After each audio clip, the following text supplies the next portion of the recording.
Today's episode is with Keller Chryst.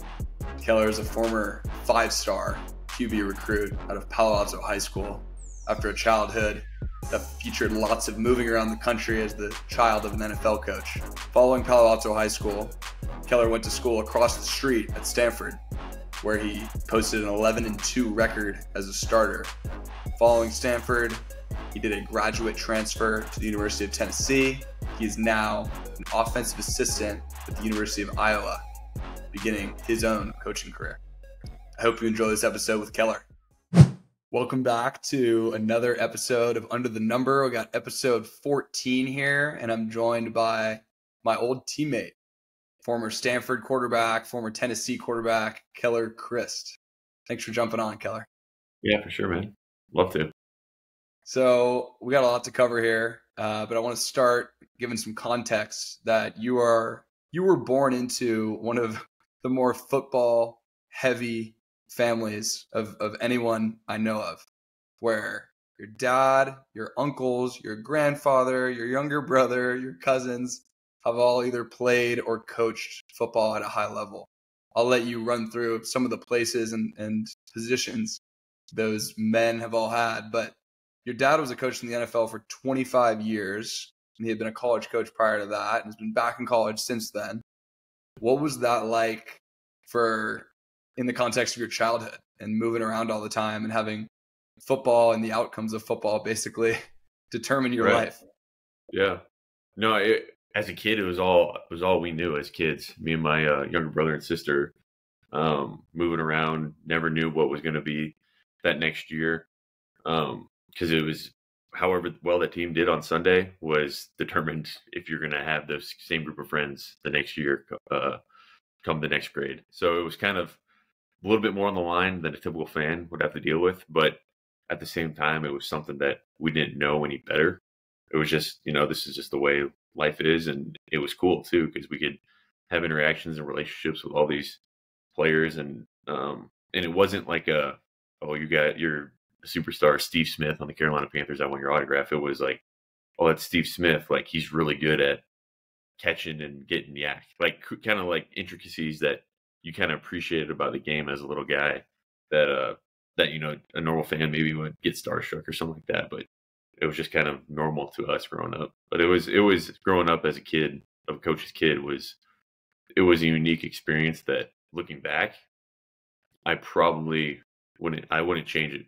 And I've talked to other coaches' kids or people that moved around a bunch as a kid, and we kind of have a similar background and perspective in that we appreciate how we were able to interact with so many different walks of life, and places of the country, different schools, majority black schools, majority all white schools, like everything between public, private, conservative state, liberal state, all these different things that kind of helped raise us that, looking back, I'm appreciative of, even though it was hard as a kid for sure. Where were some of the stops and some of the teams that stood out to you when you think back to the days of, like you're saying, being the son of an NFL coach? What were some of the stops along the way? Yeah. So the two prominent spots I can think of off the top of my head are the Panthers. Those are kind of like my formative years out in Carolina, from fourth grade to freshman year in high school, and then the Niners from sophomore year all the way through high school. And I was with them when I went to college at Stanford. But those years were kind of, obviously when you're older, you can kind of experience life on a different level than when you're 3 months old moving around like I did when I moved from Chicago to Phoenix for the first time. So those years of my life were you definitely, you move from one state like North Carolina to the Bay Area, which is completely different. And it was a cool experience, and it helped also that when my dad got to the Niners, they were winning. I think they went to 3 straight NFC championships. So they were rolling and they had success. So vibes were good. Things were good in terms of, the mood every time you walk into school, or, how you felt on a Sunday night. So those are kind of the two spots that I can think of growing back. But yeah, I was born in Chicago, actually named after Mike Ditka, who gave my dad his first NFL job. His middle name's Keller. And going into it, like, long story short, my grandfather was a coach at UW-Platteville, a D3 school in southwest Wisconsin, kind of near the Iowa border. And this was a time when NFL teams were starting to want to do training camp in a different way. So my grandfather's one of the pioneers in inviting NFL teams to smaller programs, in this case, UW Whitewater. So the Bears every year, I can't remember the exact first year they started doing it, but they had a thing called the Cheese League, which was, I think, a collection of 7 NFL teams that, to escape the heat or to get out of their normal environment, go to Wisconsin. And you can look it up. There's a whole number of them, like Jacksonville, the Saints, the Chiefs, obviously Green Bay, Chicago. They would all kind of go to Wisconsin because it was more mild climate. And my grandfather was actually one of the first programs to invite the NFL teams, in this case the Bears, to the facilities, and they would use the facilities for training camp. And my dad would work camp for the Bears, my uncles too. So they were already kind of immersed in the Bears and the culture and football. That was kind of like their starting point. And then after my dad finished college, he GA'd at Wisconsin, and then kind of had a couple of stops, a couple of other places, but ultimately his first job in the NFL was given by Mike Ditka. And I don't know if it's necessarily that he, Mike Ditka was his guy or whatnot, or if he just liked the name, but my parents decided to name me Keller after Mike Ditka's middle name. So I guess I'm a Bear at heart. Yeah, like most people, I literally didn't even connect the dots until like later in my life too. So it's kind of cool saying that story looking back, but yeah, that's kind of like the origin story of, the Bears, my grandfather kind of getting and starting that cheese league mentality of getting NFL teams for training camp to Wisconsin, and the whole, thought process of, building team camaraderie and bonding and all that stuff, that what would be typically a, not a great facility compared to some of these NFL places or bigger colleges. So provided that bonding experience that a lot of NFL teams were searching for, because at this time, from my understanding, there wasn't an off season, there wasn't like OTAs, there wasn't training. People didn't really lift weights or train in the same way they do now. It was almost like these guys have off season jobs, mowing the lawn or doing whatever, reffing basketball games, and then training camp's happening. I got to lose my beer gut and get in shape for the next 7 weeks. And that's kind of the way things were back then. Money was less from the coaching and player side. There wasn't, these multi-million-dollar guaranteed contracts that you see today. So it was kind of a smaller thing. And that's why training camp back then was brutal, because one, guys weren't in shape the way they are now throughout the off season. And two, it was longer, and it was meant to get guys in shape for the season in a way that is a little bit different than now. So long story short, that's kind of like, piecing together kind of the background of the Chryst family coaching tree.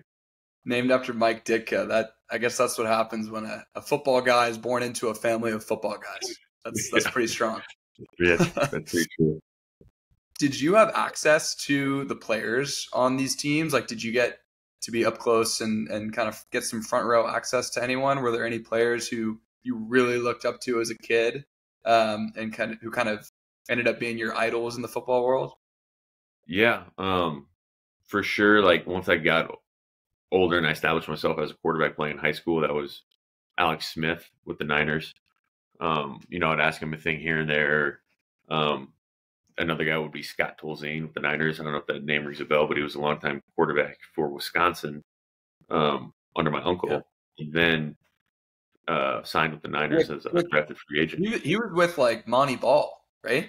Yeah, exactly. Monty Ball. And then he actually bounced around the league a good amount, like ended up having a 10-year career, and now he's the quarterback coach of the Cowboys.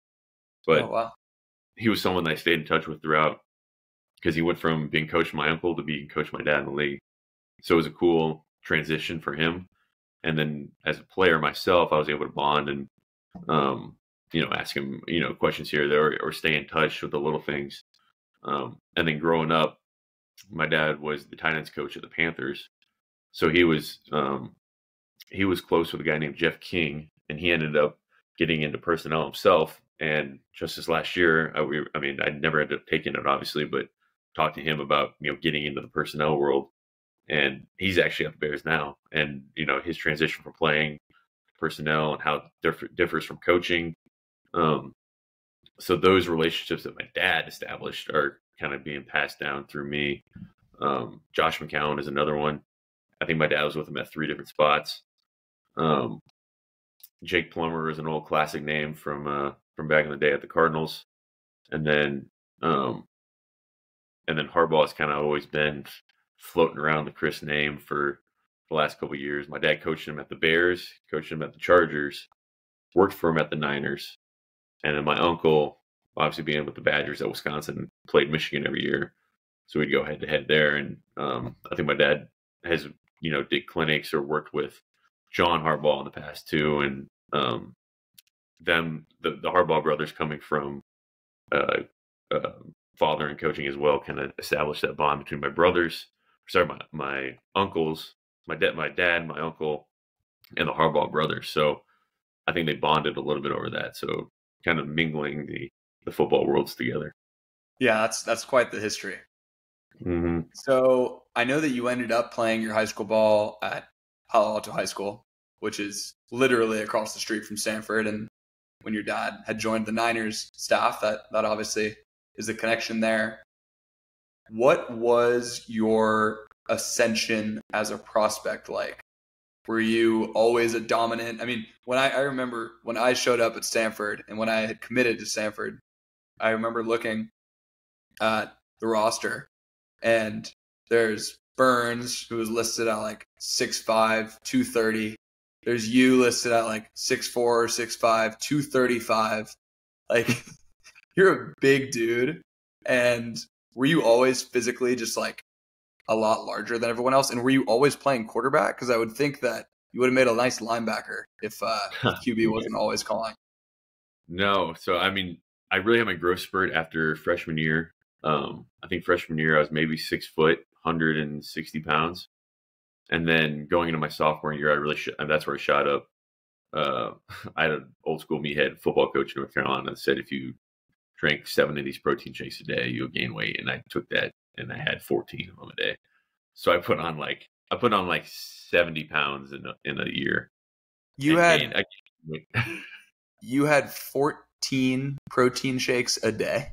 I ended up having, in terms of like pure scoops. Yeah. And I can't remember the name of the protein powder, but it was Cyto Gainer. Cyto Gainer was the protein powder. I don't know if you ever heard of that, but it's got like thousands of calories, creatine, carbs, everything you need to gain weight. And I would go Chipotle, and I would have 3 burrito bowls and a bag of chips every single time I went for all of freshman year and sophomore year. So I put on like 70 pounds, and I could eat my face off. And obviously ranked up the food bills too. So it was a fast growth from freshman year to sophomore year. And that's kind of where I was generally taller than most guys my age, but that's kind of where I had my big growth spurt. And I probably gained I went to 6'3" in sophomore year, 6'4" at the end of senior year, and then I may have grown another inch in college. So that's kind of how it happened. And so, when it was all said and done in high school, I think you ended up ranked, depending on where you look, as like the number 2 pro-style quarterback in the country. So obviously you have all these offers. Things very much came together for you as a recruit. What got the ball rolling? Who was the first offer? And how were you actually thinking about your whole recruiting process? Like, did you know exactly what you wanted in a school? Was Stanford a dream school? What was the situation? It had to have been interesting when your practice field is literally looking at Hoover Tower on the Stanford campus every day. Right. Yeah, no, it kind of happened fast, to be honest with you. And as anyone who either played or really just anything in life where you think you deserve something that you haven't gotten yet, I felt like a good player. My skill set was what I thought was good. I had good ability, put up good numbers, and I had no offers, not even like, local small schools, nothing. And all of a sudden, this was at what point? At what point did you have no offers? This is after my sophomore year. After my sophomore year, playing, I was a starter on varsity, played well, went to the Open CCS championship, and I was like, I'm not getting any love. I don't know what's going on. And you're obviously seeing guys that you think you're better than getting offers and being rated high. And then through, I think my dad, through a coach that he knew at USC, they're like, hey, you should go to USC camp. They still need a quarterback. They're still looking or whatever. They haven't found the guy in the 2014 class. And I went down there through for the camp there going into junior year and got called into Coach Kiffin's office and he offered me a scholarship. And I was like shocked because at this point I had nothing. And then all of a sudden I'm getting offered by USC. And that was my first one. And at this point, like you said, I'm near Stanford. This is the Andrew Luck. You know, he's the guy in town, really in the country too. And I heard about him too, actually from Harbaugh. I remember Harbaugh maybe telling my dad or something back in the day, like, "Hey, I got this youngster, Andrew Luck. He's come to Stanford. I think he could be like one of the greatest ever." He ended up being like pretty close on that hit. So, and Andrew Luck, obviously being the guy he is and was at Stanford, and me growing up in that area, I was like, all right, I want to go Stanford. I want to, build like Luck, similar, have the same goals, same approach. So it kind of aligned in that way. And really, I didn't want to go to any other bigger school, any other blue blood, even though I probably had the chance to. I wanted to go to Stanford, and I was just kind of waiting for that offer. And then once the offer came, I was just making sure I got into the school. And then I wanted to do my due diligence as time went on. And I started to collect more offers. The USC offer helped me get a Stanford offer because I would get invited to Stanford practices occasionally. I kind of had, started with Coach Harbaugh and then with the new staff with Coach Shaw, a relationship there. But they didn't pull the trigger on offering me. So I'm like, all right, something's up. Like they're just waiting. And then as soon as I get back from my USC visit, I get a call from them. Hey, you want to come over to the facility? And then I got offered then. So sometimes that's all it takes, just getting to get the ball rolling. But throughout the process, I like I said, I wanted to go to Stanford the whole way. I visited places like Georgia, Bama, USC kind of came down to the wire there. But in reality, I was just kind of looking. My uncle was at Pitt. So I talked to them a good amount, but in reality, I was just kind of making sure I got into Stanford from an academic standpoint, and I want to get the ball rolling because I knew how similar those guys are, similar goals, similar approach, and everything like that. So that's really where I wanted to go from the get go. To go from 0 offers to first offer USC and then basically a back-to-back with Stanford following soon after is kind of incredible. I mean, that doesn't happen. And Stanford is so selective with the quarterbacks they offer scholarships to. Yeah. It was like that window of time, whatever that week for those first couple of offers, it was like, am I dreaming? Is this like a real thing that's going on? Because up to that point, like no colleges at all were talking to me. And all of a sudden it was like that with 2 of the biggest colleges and blue bloods at the time. So it was a cool experience and, very grateful experience.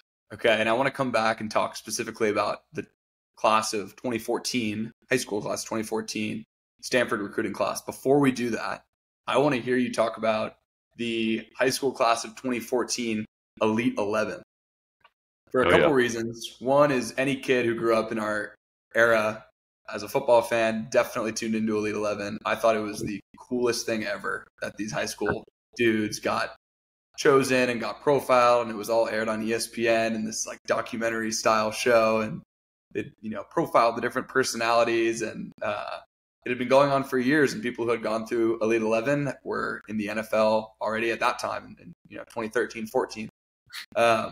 Some of the guys, one thing that always shines through as you look at any old outdated recruiting rankings, old Elite 11 classes, is how freaking hard it is to make it at the end of the day in college, let alone the NFL. So I'm looking at your class right here. And Elite 11, this took place in 2013. We had Keller Chryst, we had Deshaun Kaiser, Notre Dame, very good college career. Morgan Mahalik, Oregon. Manny Wilkins, people will remember him from ASU. Andrew Ford, David Cornwell, Stephen Collier, Brad Kaya, Jacob Park, Luke Rubenzer, Will Greer, Yep. Gerard Hurd, Texas, David Blau, Drew Barker, Kyle Allen, and Deshaun Watson. Yeah, how about that? So take me through it. How was that class? And I also want to hear specifically, how was the conditioning Navy SEAL workout? Because when I spoke to Brady White, who was in the Elite 11 2014 year, class of 2015, he said, turns out they had basically gone too hard the year before us, and they were almost worried about injuring us. So No they actually way. had to change this conditioning challenge that they had done the year before. So No I want to hear way. it from someone who was actually there. Yeah, it was not fun. It was definitely for TV. Let me say that. Just want to see how hard we can go, which I think there's something to be said about doing that. But no, it was hard. We ran this mountain in Oregon, outside of Nike's campus. We did push-ups. We did really anything you could think of for 4 hours straight. Um, and the thing is, you didn't know how long it was going to be, so you were just kind of just going um, as long as you could without any type of time reference. Which, as you know, like that plays into the game. Plays into the game if you're doing any type of hard workout. But um, yeah, it was a dogfight, and that class was good. Obviously, you list guys that are still playing today. It's funny hearing that because the guys that you don't hear on that list that are still playing today are Mahomes, Josh Allen, who arguably two of the best in the game right now, and they're not on that list. Class of 2014, you mean, of the Yeah, 14 recruit? yeah, Yeah. they're No, I was they're looking at the rankings, and it's like if you scroll all the way down to it's either like the 20th, somewhere in the 20s, best QB in the 2014 class, you find Mahomes. yeah, And yeah. also, I'm looking at one of the names I failed to mention as I was reading through. The MVP was Sean White, That's right. who played at Auburn. Sean White. He's my roommate I- actually. They during the process. This is. I mean, I'm gonna. You can keep this, but the first day we get there, the TV cameras are obviously the part of the show. So they come in there. I'm whatever, 16, 17 years old, and they knock on our door as soon as we get there. It's 3 o'clock in the afternoon, and they're like, "Hey, we need some B-roll shots." So I'm like, "All right." First thing they asked my roommate Sean White, ended up winning the MVP. All right, fake call your dad and let him know how the camp's going. Meanwhile, this is like it hasn't even started yet. So he's on a fake phone call with his dad, trying to figure out what's going on. Kind of give him a synopsis of his day, how well he threw it. He's just off the cuff lying. And then I'm like, okay, let's hope I don't have to do anything like that. I'm like, all right, Keller, your turn. And they're like, all right, we're gonna pretend you just woke up. We're gonna get you, getting ready for the day. So just like get out of bed, start brushing your teeth. I'm like, this is the dumbest thing ever. So I'm in bed. I fake alarm clock it. We get up, start to brush my teeth. I'm like, whoa, whoa, whoa, whoa, start over. I'm like, what's this guy want? He's like, can you take your shirt off? Like, dude, are you serious? Like, he's like, do you sleep with a shirt on? I'm like, typically no, but he's like, take your shirt off. I'm like, this can't be right. So that was kind of the first introduction to the week of what it was going to be like, and then a couple of days later was the Navy SEAL workout. So it was an experience to say the least, but it was cool. It was a great experience because you had once the first part we got there, it was just quarterbacks, and then the rest of the opening guys, the other positions came, and you could hang out and do other things with the other position groups that ended up coming later. You had the Spark Combine testing. Somehow I ran one of my best 40s ever after the day after the Navy SEAL workout. I don't know if my muscles were just super warmed up or what, but I ended up running one of the best 40s I had just without thinking. But it was a good experience, but an interesting one for sure. So I'm sure there were fellow Stanford commits at the opening, but I want to talk about the 2014 class, how it ended up coming together. I want to hear that from your perspective, because guys who I know you're very close with to this day, and what shaped up to be a pretty incredible class. Plenty of guys in the NFL. Christian McCaffrey being the easy one. Solomon Thomas, Bobby Okereke, Dalton Schultz. I mean, the list kind of goes on. Yeah. How did that class come together? Were you recruiting? Did you do some convincing of some of those guys to ultimately commit to Stanford? And just tell me how it went. Yeah, no, I mean the list is. I mean, you got Harry is on that list too. I think he was a third rounder. Yeah, Harrison Phillips. Harrison Um, Phillips, of course. yeah, no, it was a stacked class, and I think we fed off each other. But like you said, like we were going with the opening. I don't know. I mean, I'm sure they planned it in a way, but I had Brandon Simmons on my team. Joey Alfieri was on my team too at the opening. And then me and Dalton Schultz would talk at the opening. He was actually one of the only guys that wasn't committed yet wasn't committed to Stanford while he was at the opening. And I went up to him because I committed the day before I left for the opening to Stanford. So I was trying to, get some momentum or whatever they say nowadays, getting it going, and talk to Dalton and try to get him on board because he was a big recruit. And under the table, he was just kind of like, no, I'm going to Stanford. I'm letting this thing play out. And I don't know his reasoning, but he eventually committed to Stanford, and we got the ball rolling there. But he ended up being great, and our class really fed off of each other.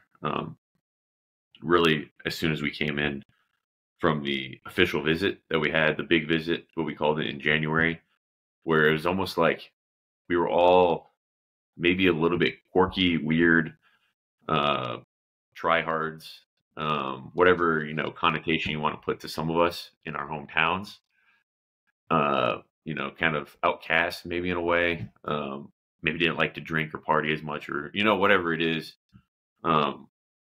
We were kind of unique in our own ways in our hometown. And then when we got together on our big visit in January of our senior year, we realized like, oh, there's more of us. And we kind of bonded and built our relationship from that point. And that really was the starting point to whatever happened the rest of our time there. Because we felt like we were so similar. We bonded. We had the same goals, the same values, and we fed off of that. We fed off each other. And then we headed into freshman year, led by legendary coach Shane Curley, and he really instilled what we wanted to get without knowing how to do it quite yet. And he channeled all of our energy and our passion and everything that we had, desire to be great. And he kind of channeled it and forged it as a unit, like better than, anyone else that I can think of. The way his methods were, his training, his sports psych, everything that was involved in his process in developing these knucklehead freshmen that really established the culture of what our 2014 class was and still is, and playing the league and doing great things in the real world. So like we took pride in that as a class. Like we really had a lot of class pride, for better or worse. Like no offense to your class, your class sucked. Your class sucked. Like we were within the team, like we were very competitive. We want to make sure our class is dialed in and making sure that if something was wrong, it damn sure better not be from a 2014 member, because our standard was so high. And our, if we had a, guy that was maybe an outcast or someone on the edge of that standard, we would really force him to join or jump ship. Like it was, you're in or you're not. There's no middle ground. And I think that helped the football aspect of it, the football, how we performed as a team, but also, moving forward, what some guys are doing in the league, what guys are doing off the field, away from football. It's such an impressive class, and the results speak for themselves. With, like you said, how many guys are still playing? It's kind of crazy. So Yep. I want to hear, when you arrived to Stanford, you're obviously behind Kevin Hogan, and Kevin was a 4-year starter. Stanford's offense is notoriously difficult. I mean, more difficult, more dense, more complex than more than half of the NFL is what we'd always hear. Right. And it took a ton of studying to install one, because nothing was just a straightforward play.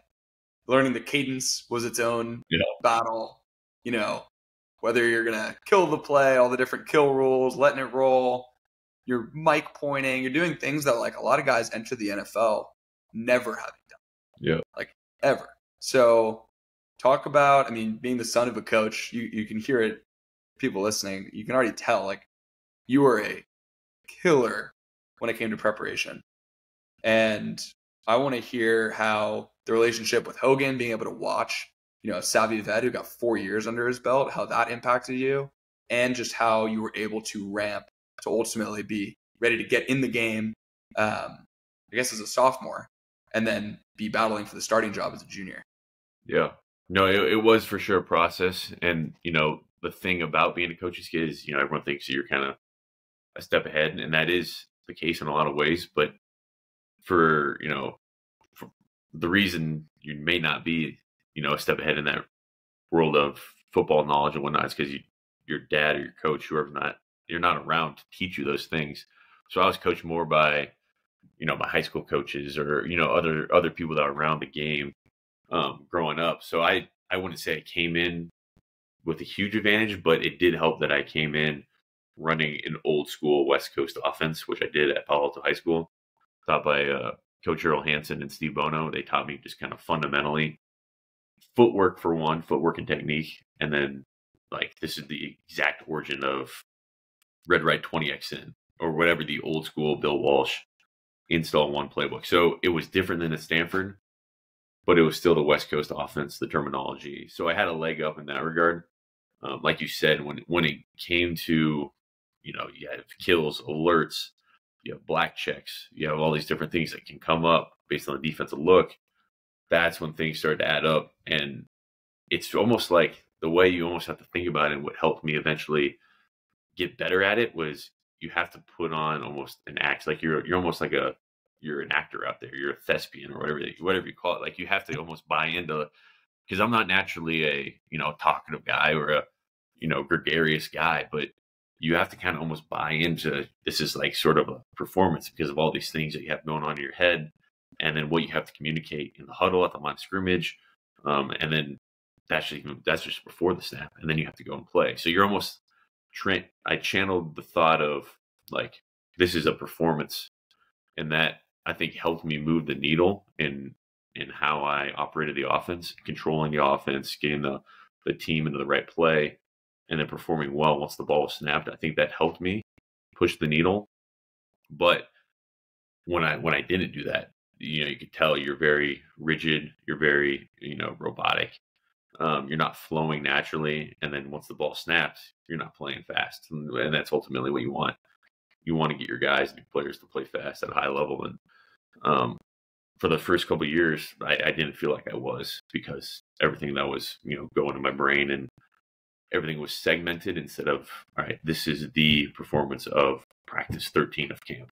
Let's see how I can perform.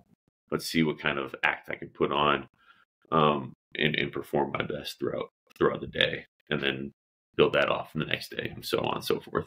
Give people an example of a play, the kill attached to it, maybe an alert that was attached to it, if you can remember. Yeah. I bet you can.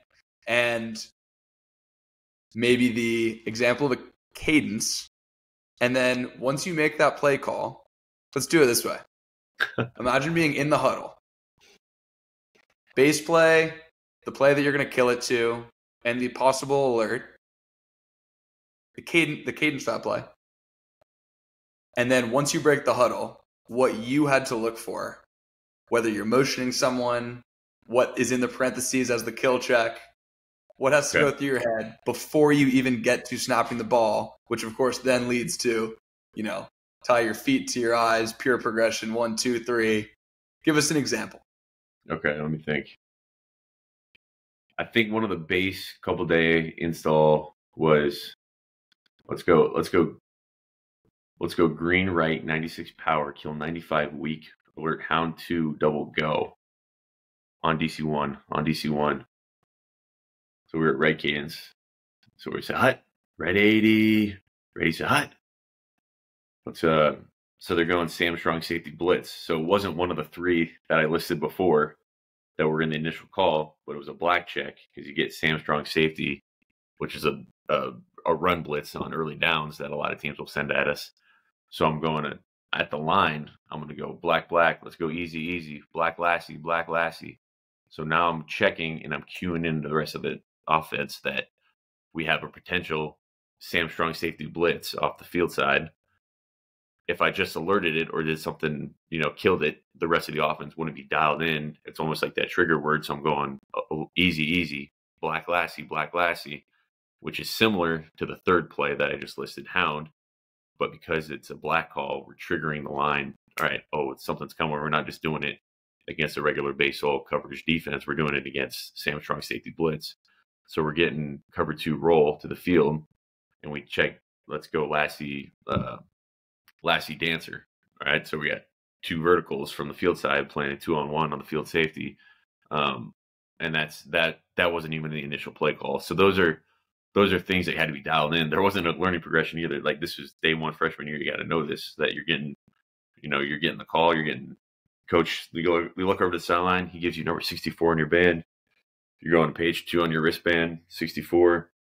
All right, we're in regular personnel. Let's go green right, 96 power kill, 95 weak alert, hound 2 double go on DC 1. Break the huddle. It's none of the in the parentheses on that first play. If you kill it, you're going to 95 weak, which is essentially, zone ISO off the backside, off the weak side. Maybe you want to do it versus, an over front or something like that, to get numbers on the backside. And then you may alert it, which is what we call getting to our third play, if you get single high post safety defense or something like that, where we can throw the ball versus a single high defense. So you can kind of formulate however you want, but that's an example of something that may happen freshman year as you're coming in, and as you know yourself, like, you had to deal with that, and there wasn't, hey, can I get the Cliff Notes version of it? And not really. No, like, you're expected to handle this, and we tried. It's unreal. I mean, it's actually unreal when you think about it. And one thing that we also failed to mention is even getting the play in. There's a whole set of hand signals that gives you play 64. Yeah.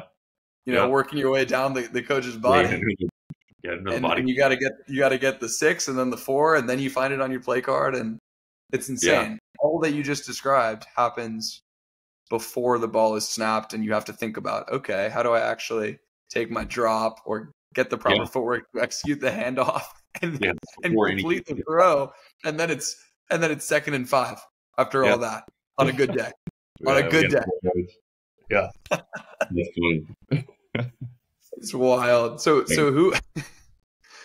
who would you study the playbook with? A lot of very disciplined people in your class, as we talked about. And who were some of the older guys who helped you out the most? Yeah, so I was roommates with Christian McCaffrey, so we would go through kind of the base offense, and obviously what he had to know as a running back was a little bit different than a quarterback. So when I was younger, a lot of my questions would kind of be diverted to Evan Crowler, who was another Elite 11 quarterback in Hogan's class. And Hogan was a starter, so you felt like he was doing his own thing. You didn't want to bother him with freshman questions. So Evan Crowler was another guy that I would turn to when I was younger, when I first got there in the quarterback room, who kind of taught me, like, hey, these are the little nuances to it that aren't going to be in the playbook per se, but when you get this, tempo this, when you get this, speed up your read, the little things like that can, it takes a quarterback who's been in that situation to kind of give you an insider's look and, how to actually make progress in this area. So he was someone when I was real young that, I would turn to for answers. And then some of the other guys in the class, like, really any of the offensive linemen that we were trying to learn, we were doing the protections together. We were just trying to get snaps. I remember getting Jesse Burkett, the center of my class, and we were just taking snaps every single day in the hallway just to make sure you don't fumble the snap and you're 100% from under center snaps, which is, luckily I did in high school, but I know for a lot of people it's not the same. So that was kind of the root of our class development. A lot of people say that Christian was kind of a freak from the get-go in terms of his conditioning, obviously he's a natural, insane freak athlete, but what were some of the early signs for you, someone who was as close to him as you, maybe from that freshman year, that maybe tipped you off that Christian was going to be pretty good? Yeah. Well, we all saw him, like, first player-led practice. That was, you'd be an idiot not to see his talent there. But it was really before that, or kind of the same time, freshman year, we'd go to the rec. and I'd always get stuck guarding him too. But we played basketball together, and he was just throwing down windmills. He was doing anything he wanted, really. Um, and I remember we look back joking on it now, but like because we're both competitive, this was rec basketball with majority Stanford students and then football players, and me and him were just diving after loose ball, like we were guarding each other, and we were just fighting for the loose ball and not giving anything up. It took like a couple years for us to be like, man, we should probably chill out a little bit, like maybe not dive headfirst on the hardwood with the rec. So that was kind of my first inclination, and I heard stories of him too from people that I knew in Denver, like, hey, this kid can be legit. Because he was a good recruit, obviously, but he wasn't. I know a lot of people that passed on him that would love to have taken him in the recruiting process. So I still got a letter. I should probably show you guys. I got a letter that he sent me. It was a photo from Tennessee, right? It obviously ended up going myself, but it was to Chrisillo McCaffrey, and I don't even know how you get that name, but I think they blew their chances when they called him Chrisillo. Yeah, I should pull that photo up. That's a regrettable error. That's a regrettable typo. Yeah, that's a tough name. That's tough. That is hilarious. So, okay, back to Stanford as things progressed. When I arrived on campus for the beginning of my illustrious Stanford football career in 2016 as a preferred walk-on QB, entering the QB room with you and Burns being the old guys. KJ was a scholarship guy from my class who had been committed for years. And of course, Jack Richardson, was another walk-on in our year. So when I arrived, it was training camp, straight into it. And It was a battle between you and Burns. And they announced on the last day of training camp that Burns was going to start the first game, which surprised a lot of people. And honestly, and probably like you're saying with your class's pride, I'm sure it pissed a lot of the team off who were probably rooting for you as the guy from their class. Like I was a brand new freshman and didn't even know what to make of it. I'd seen you guys both grind it out during camp, and it was a competitive situation. But take me through that camp and just kind of the emotions that came with that. I mean, that was a grind. That was a high pressure situation. Yeah, that was honestly one of the hardest points of my life, because I put throughout the whole offseason, me and Burns were one built the same. We were like this every single day, like hours every single day, just competitive. And we knew it was going to be one of us going to be the starter. And the year before, I was the backup, so it was almost, and I was the big recruit or whatever. So I was kind of the presumed guy that was going to start. And I put so much weight on myself that I was playing to lose instead of playing to win, and gave it to Burns, and he played well. Like I still, obviously being biased, I still think I should have taken it right away. But that's because I'm myself. But perspective to the coaches, I think they made the right decision. Probably Burns was playing well, and he probably earned it in a way. But that was a hard moment for me, because you feel like you put everything in the moment. This is before like transfer portal or anything like that. Like I literally thought my career playing football was done. Like I was like, everything about football was done, because up to this point, like I put it all in there. There was no thought of transferring. That wasn't like a thing that crossed your mind in the same way it does now. And then obviously my teammates, my friends, you feel like you let them down in a way. So that was a hard moment in camp when I got those words from coach. And like I said, full credit to Burns, he deserved it. He played well in a number of snaps and games, and but it was hard, and it made me realize, and it almost took burning the ships mentality to like, all right, I just played to lose this entire time, and I was not having fun. Football was not fun to me, and I was basically anxious every single day. I knew it was going to be a dogfight every single day, and the routine things that you take for granted now are like, you're throwing a 5-yard hitch and you sail, or you throw it in the dirt, like little things like that this piss you off, and it just feeds and fuels that anxiety that if I didn't have the foundation that I do now, one in Christ and the peace that I'm at, but also just like as an athlete and as you learn yourself and how you perform. And now as a coach, I'm seeing it, and I'm seeing like this kid I'm coaching right now is very similar to how I was. Let me try to give him a little bit of a leg up in how I can give him a little bit of insight into what's going on. Because when you're in the fight, when you're going through it, you don't know what's going on. You're just trying to fight, hang on. So that time for me was tough, but it was almost like every step of the way that was a little bump in the road. And up to this point, it was my true first bump in the road after being a big recruit. I had a guy that was in front of me that, I didn't have the winner's mentality of I could beat him out from the get-go because he was a multi-year starter, which is another, thing looking back that I wish I had. But it was also like every little step away that kind of chipped away at this path that maybe it was, just a little bit knock on a little bit more on the adversity side. It added more confidence in a weird way. It was like the less other people believe in you, the more you end up believing in yourself. And that's what ended up happening to me. Like you went in, you got newspaper articles written about you, the 5-star quarterback coming in. You're the guy after luck. Everyone believes in you. And it was almost like I try to be humble and, not buy into that as a lot of people would. But in that same breath, I would knock myself and I would crush my own confidence by telling myself that, like, I don't deserve that. I don't need, I'm not worthy of that. Like, stop. Like, I don't need that. And it kind of ended up crushing my confidence in a way.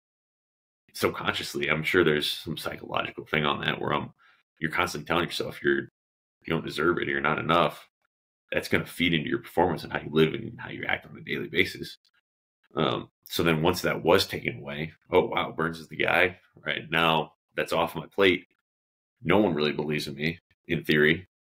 Now, shoot, if no, you don't believe in yourself, no one's going to believe in you. And it took that confidence. And like I said, the more adversity that happened to me, the more confidence I ended up having because that was the only way to hold on to grow. And it was honestly more fun that way. Yeah, I mean, there's so much talk about whether it's in business or in sports, but I hear it a lot with athletes. Like exactly what you're talking about, the importance of a positive internal voice and how really negative self-talk basically can so quickly make you your own worst enemy. And you can be this outwardly, I mean, if somebody were to have watched you through that entire year, even in the weeks directly after they named Burns the starter, your preparation was very hardcore and a level above. I mean, when I was talking to KJ, he described you as a Navy SEAL in the QB room. And so from the outside, it's like, this guy is doing everything right. And then only to know or to learn that athlete was just beating himself to a pulp internally. It's not a recipe for success, no matter how much you strain. And it can end up being counterproductive, like you're talking about in that camp. You strain, you get tight, you play not to lose rather than to win. And of course, it's not going to be fun when you're doing that. Yeah. Everything's going to be tight. I mean, sailing a 5-yard hitch. I had periods in high school where that was the case. Where I was like, what am I even doing out here? Like your mind has so much control over the actual output on the field. So what I want to understand is later that season, not too many weeks in, you end up taking the job back. Not back, but you end up taking the job. You end up becoming the starter. How do you then flip the switch of, okay, I've been kind of down on myself as I was relegated to this backup role that I did not, I didn't really expect this to happen. And now I'm supposed to be the guy and now it's all good. Like, how do you flip that switch so quickly? Because once you get the tap on the shoulder that, hey, we decided 4 days from now, you're starting against Arizona and you're going to be the guy. So turn on the guy face, the QB1 hat, put it on because you're it. Yeah, no, I mean, like I said before, it was kind of like the process of almost burning the ships, but it was almost like every week I gained a little bit more confidence in myself. And I took the reins in that regard, like, metaphorically. And my sole goal, and I say this as a coach, like when you simplify your goal to simply scoring points and moving the chains, like you don't have to worry about your completion percentage. You don't have to worry about anything like that. And that was my goal. Like I didn't care about my swag. I didn't care about how many touchdowns I threw, what my completion percentage was, any of that stuff. I was literally like, how do I score points and win games? Simplify the goal, and the rest will fall into place based on my process.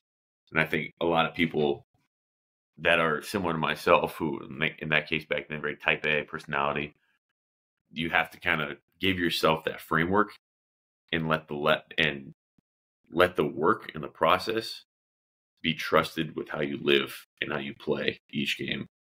Like train, I always had this philosophy, or I start to coach this philosophy of like train very disciplined and focused, very fundamentally dialed into the details. And as soon as you step on the field, you're cutting it loose and you're not even thinking about anything. You're the exact opposite of how you train. That's why you have to get in these zones as a player and a performer, because that's guys like myself at the time, very type A perfectionist. I guess you can say, maybe a people pleaser, but that type of person performs well when you kind of give them a framework and then let the rest of creative freedom, athleticism, training, everything else fall into place by the sole word of trust and confidence. And it's obviously easier said than done, but I think that's what really, as I started as that first game, started to build. I just simplified the process: score points and win games. Score points and win games. Because at the end of the day, like that's what matters, and that's what I felt like the team appreciated, and guys like Christian and whatnot. Like I just want, how can I get this guy the most yards, points, touchdowns, and get the ball in his hands? Like simplify my world. That was kind of my process going into those first couple games, and I think it helped simplify everything going into it, from film study early in the week, and then later on knowing that if I stay dialed in on the front end here, I owe it to myself to ease up and Jesus take the wheel mentality almost. Like I put the work in, I'm trusting what's going to happen from this point going forward. And that's why I was always, my nerves, it was funny, like I would get nervous like watching tape on Sunday, Monday, Tuesday. Like my heart rate would be elevated. And then when I went out for the game, I was not nervous. I was not nervous for whatever reason. And then later on, as I continued to grow and play, I started to learn about myself that when I was too far on the end of that spectrum, I actually played worse. Like I needed a little bit of, nerves and to simplify the game, because, when I was playing what was at the time seen as inferior opponents or lesser opponents, the non-cons, the teams in your conference that maybe weren't as good, I ended up playing worse because I didn't simplify my objective. I thought playing well meant something more. So I thought it meant touchdowns, stats, completion percentage, cool plays, whatever it was. That's where I got in trouble. My two worst games as a player were San Diego State and Oregon State, which weren't awful teams. But compare that to my best games, which were Alabama, USC, Oregon. It's funny because my whole goal was like, I'm just trying to win this game and score points against those better teams. And I ended up playing better statistically. And, we scored more points. So it's a spectrum that you kind of have to learn about yourself. But there are some patterns that I think you can pick up within similar personalities that play the game. That's well said. And it really is just so incredible how much your mind impacts your physical performance. It's cannot be overstated. So ended up we put together a great season, 2016. Yeah. Stanford ended up with 10 wins after the win in the Sun Bowl against Mitch Trubisky and UNC down in El Paso. Okay. Unfortunately, in that game, after you had, not to mention, you had put up some we'd obviously won games and also had some highlight performances and you've racked up some personally great highlights throughout that season, and you're on a good trajectory. First half of that game against UNC, right in front of our sideline, you tear your ACL, and you knew immediately.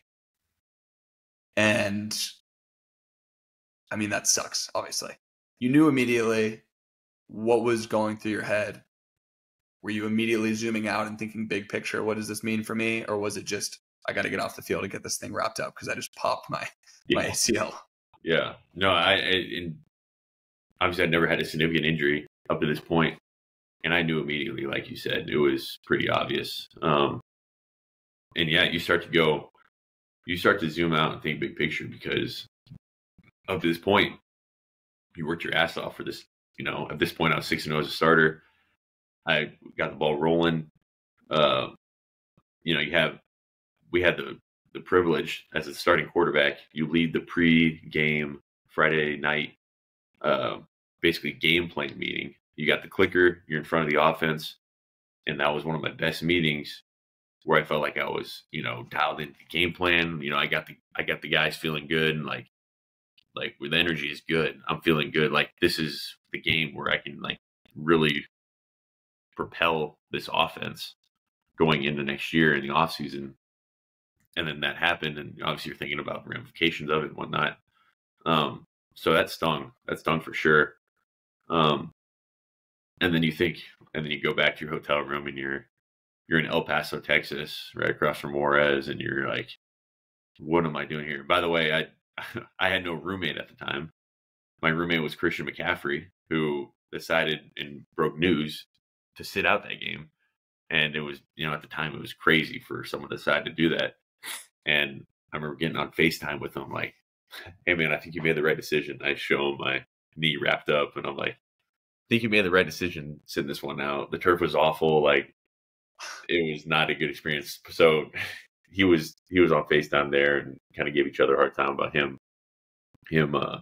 sitting out in the bowl game. And ironically, it's the game I tore my ACL. And I turn on TV a day later, and it's USC, freaking USC Trojans playing in the Rose Bowl, great grass field. And we beat them previously in the year with Burns, and They had the same record as us. But because they were the team that really hadn't had a lot of great success until this year, when we were both 9-3 and we beat them head to head, but the Rose Bowl chose them. So I'm already salty, and you see Sam Darnold lighting it up against Penn State in the Rose Bowl in a beautiful grass field, and you're sitting there and your knees all wrapped up. You get a little salty, and you start to think big picture and get it all in your feels. But looking back, I know that was an experience that I was supposed to have, and it's forged part of my character, and it's all part of the journey and the process. And you made a recovery, obviously. You came back, you were a captain for the team the 2017 season, ended up in a battle, battling it out with KJ. I guess maybe not battling it out, but I guess talk through the 2017 season, how you approached it. You came into it as a captain who's coming off of injury with a hungry KJ, probably nipping at your heels. Yeah. How did you approach that, and what was your mindset given the context of that season? Yeah. I as soon as it happened, as soon as I tore my ACL in El Paso, I met with the doctor the next day, and I'm telling him, like, I am doing whatever it takes to get back and earn the starting job back. So from that day, I'm researching ACLs, how the best ones have healed, diets, everything. I'm being strict, dialed in, and from that point, I just had the killer instinct of, I'm getting back and taking that quarterback starting job back. And fortunate enough, through prayer, through blessings, I came back in 5 months, and I was doing summer conditioning and double knee braces in the middle of the summer. And maybe I rushed it back, but it was good enough in my mind to play. And, I felt like the approach that I took throughout that off season was enough to earn the teammates' respect of being named the captain and the starter. And I still felt like I had to take that starting job back. It was up in the air still. So that that kind of approach and that mentality was, every single day from the time I tore my ACL until, the season was through. So that was my approach going into it. And then talk about how that season ended up playing out, how it ultimately informed your decision to transfer as a grad transfer. Just give us a flyover of that 2017 year. Yeah. So long story short, I ended up not finishing the year. Got concussed. UCLA missed the game. KJ came in and played well, and then we actually went back and forth in the Oregon game and the Utah game. Both games we won, and then struggled against Oregon State midway through the year. Like I said before, not one of my best games, but found a way to throw a game-winning touchdown pass, and we ended up winning on the road on a Friday night. And next day, got called not called in. Sorry, we just Coach Shaw put KJ in for Monday's practice, and I'm like, all right, nothing was really said before about what was going on, so I was a little salty. And then kind of that continued on to the game after game, and next thing you know, I never played another snap the rest of the year. So it hurt for sure. Like, I was 11-2 as a starter. I felt like I was, winning games for the team, helping the team, and that was my sole goal, was to help the team win. And I felt that first game that KJ started, like, I'm not trying to brag on KJ or anything like that, really just trying to say what I could have helped. But we lost that game, and I felt so almost responsible or pissed off or whatever it was that we didn't have to lose. Like, we didn't have to lose that game. And like I said, I'm not trying to rag KJ. He was a young guy, and he played great in a number of games that year. But it still hurt that I worked my way back. I earned, we won a lot of games, and now still 11-2 as a starter, and losing that first game that I didn't start was hard. And then it ultimately led to me not playing the rest of the year, and then transferring to Tennessee right after that. So one thing, it comes up a lot on this podcast, but Stanford is one of the more unique campuses in the country for a lot of reasons. And it's particularly unique, I think, the student athlete experience is very different from just about anywhere else. How was that transition from Palo Alto to Knoxville? And I guess a more specific question, when your Tennessee teammates asked, what was Stanford like? What was playing at Stanford like? How did you sum it up for them? Yeah. I mean, it was a complete contrast. Just like growing up in North Carolina and then going to Palo Alto, it's kind of the reverse now. It was, very, I guess you could say, a wine and cheese crowd at Stanford to an SEC crowd and everything that embodies. So that was probably the biggest difference from a, large scale general view of, Neyland's 102,000, the town and everyone is involved. Football's big out there. And then in terms of the program, like when I went out there, it was a much younger team for one. And I think that was just based on the fact of these guys are a freshmen play younger. It was more of a talent based team. We're going to try to get guys that are good players physically, get them on the field, get them in space, get them in matchups, versus Stanford on the other end of the spectrum. Not saying we didn't have athletes. We clearly did with Bryce, Christian, everyone, Dalton, all that stuff. But it was more of a developmental program. We're going to do it through the strength program. We're going to do it. You may not start until your third, fourth, fifth year, but you could be a great player and still make the NFL. That type of mentality is way different than Tennessee. And it's kind of still the same how teams decide to build their rosters. In teams like where I'm at now at Iowa, we're a developmental program. We get local guys that want to work hard, multi-sport athletes that, they're not doing 7-on-7s and lifting all year round. They may be a little undersized, but they're hard-nosed, tough kids that love and want to play for the Tiger Hawk on their chest. And they're a developmental program. So similar to that at Stanford, and then going to Tennessee, it was more, all right, more freshmen are going to play younger. It's just, how can we get our athletes in space and our talent to shine on the field?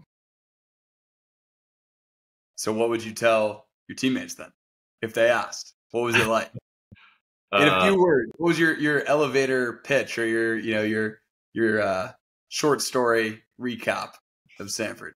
Stanford, it was a place where you had to wake up every single day on your heels for whatever reason. in football in class, you had to be dialed in mentally and physically. And if you weren't, you're going to be exposed.